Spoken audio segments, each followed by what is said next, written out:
တို့ဖက်မင်းမရှိခဲ့ရင်ထဲမှာချစ်တန်ရောက်တွေပြင်းနှက်နေကြတော့ခံစားရတဲ့နေ့ရက်ကငရေကန်းပေါ့ဖြေမစီတဲ့လွမ်းပေါက်ကတွေနဲ့ပန်းစောင်းသားရင်းနဲ့မျောလိတက်တွေကုန်ဆုံးကန်မျောလင်းခြင်းယုံကြည်ခြင်းနဲ့ချစ်ခဲ့တယ်တမိုးအောင်မှာနှစ်ယောက်ဒီမခွဲရှင်ပန်းခြင်းနဲ့ကျင်နာခြင်းမျက်နှာခြင်းနဲ့ယူရမယ်အခက်ရှိမယ်အတားဆီးတွေကိုအတူရင်ဆိုင်မယ်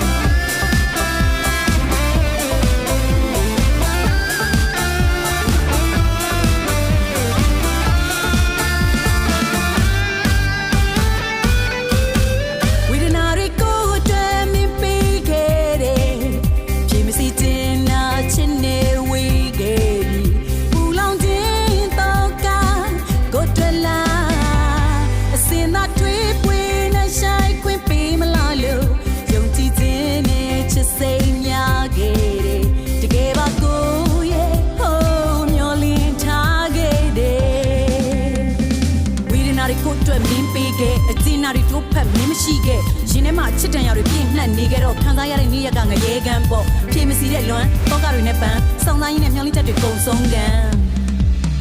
မျောလင်းခြင်းယုံကြည်ခြင်းနဲ့ချစ်ခဲ့တယ်တမိုးအောင်မှာ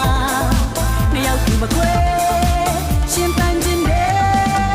ကျင်နာခြင်းမျက်နှာခြင်းနဲ့ယူရမယ်အခက်ရှိမယ်